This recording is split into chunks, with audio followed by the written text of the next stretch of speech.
How do you think you're gonna get along without you when you're gone? You took me for everything that I had and kicked me out of my own. Are you happy? Are you satisfied? How long can you stand the heat?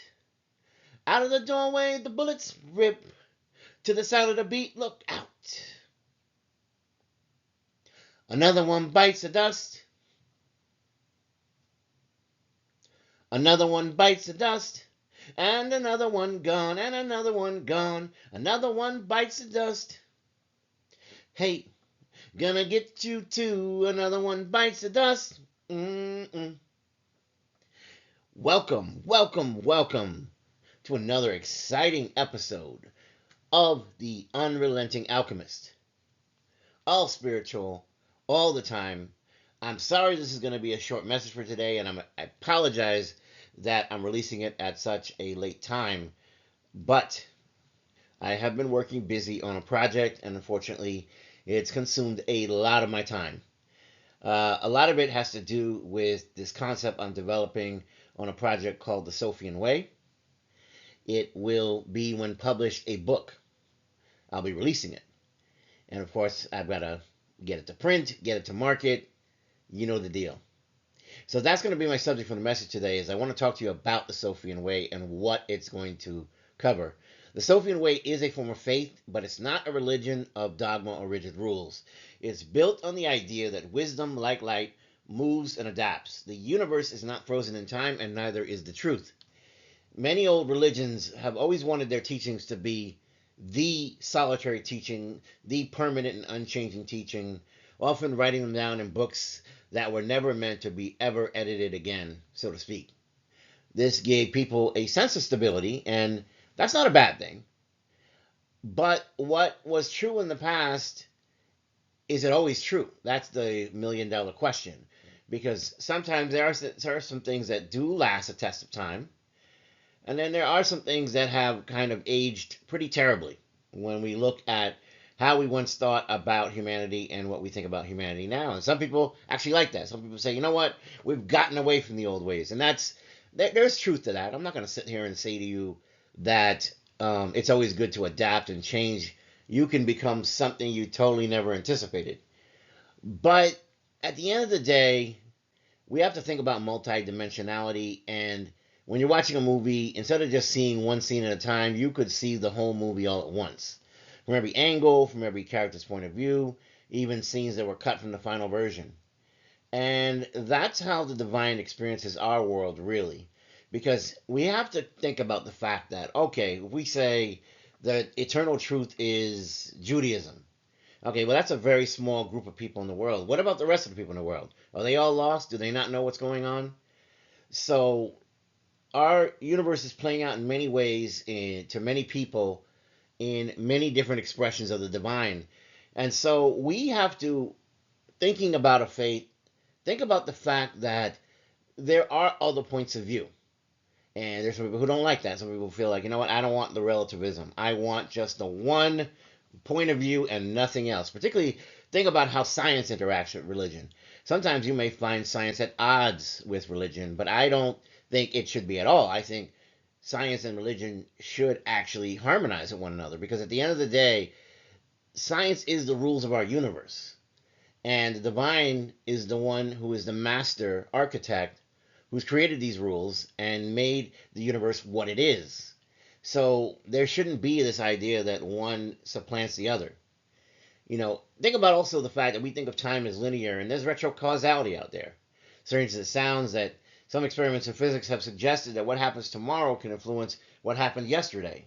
Like, some people just have this linear point of view that the past affects the future and no other way around.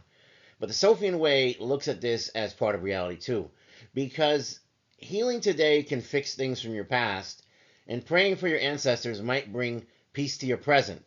Time isn't just on a wall, it's a spiral. And the Sophian Way looks at energy as being a huge part of everything. Every thought, every feeling, every action creates energy. And when we are kind, we give off positive energy. When we lie and we hate and we harm, we create a lot of negative energy. And this isn't just a feeling, it's real. It can be sensed, it can be passed around, it can be even stolen. And that's why this form of faith warns you to protect your energy, something that many other faiths don't even always talk about. Maybe some philosophies do, maybe some other systems do. And there are things out there like egregores and archons and thought forms and parasites that, while you may hear people talk about demons and principalities, they don't talk about the specifics of how these systems work and how to protect yourself. These parasites want to feed on your negative emotions, but they don't feed on love, joy, or clarity. The negatives don't look like the monsters in the movie. I mean, they may even appear as ideas, groups, or even people who seem smiling and beautiful and helpful, but they're only there to drain you.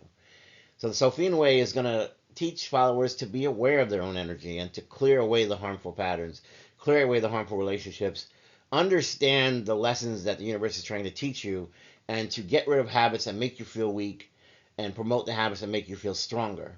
Spiritual techniques like grounding and shielding and reclaiming your energy, reclaiming your power, sacred words, controlling your breath, focusing on your sound, focusing on your attention. At the center of all these things is a belief that there are divine archetypes in this universe of ours, that there are great patterns or symbols of truth that express themselves in different forms. And these archetypes are like blueprints for what is possible. The divine or source is beyond all form, but it shows itself through these patterns, and that's why the Sophian Way says the supreme reality is a boundless source expressing through divine archetypes. The universe, in this point of view, is not just a machine or a dead space. It is alive, it is intelligent, and it is full of meaning. And there's some people in religions that would get offended by that notion alone, like, oh no, the universe is not God. What are you talking about? God is God. And I get that, and I understand that, but we also have to understand that God is at the center of all things, and so therefore we shouldn't be afraid of the fact that God is in the universe and the universe is in God. We have many chances that we can use to grow, heal, and change direction. And when it comes to humanity, the Sophian Way is telling people that you are inherently divine, which is something that also doesn't get talked about a lot in other faiths. That there's nothing missing or broken in your spirit.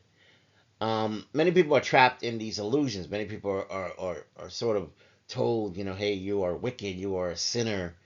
And, I'm not saying there aren't bad people in the world. There are, right? But these are people on a journey. They don't always get it right, but at some point, everyone should be getting on their path to becoming better. And unfortunately, if they don't, they become lost. But you are different from that. You can become that just luminous ancestor. You can live in such a way that you can bring healing to the people around you, not just to yourselves, but to your family line and to the world as you elevate the vibration of our universe. The purpose of life in this view is not just to survive or follow rules, it's to embody wisdom, to heal what came before, and to become a guide for what comes after. And so that's what I'm working on. That's what I'm drafting. There's a lot of ideas going in and out, and it's taking up a lot of my time. So I apologize about not getting this message to you sooner, and I apologize about this message being so short. But this is another episode of the Unrelenting Alchemist. Walk wisely, walk bravely, and when the dark calls, answer not with fear, but fire and light. I love you all. Have a wonderful and blessed day. Take care. And if I don't see you, good morning, good afternoon, good evening, and good night. Please don't forget to like, share, and subscribe. I love you.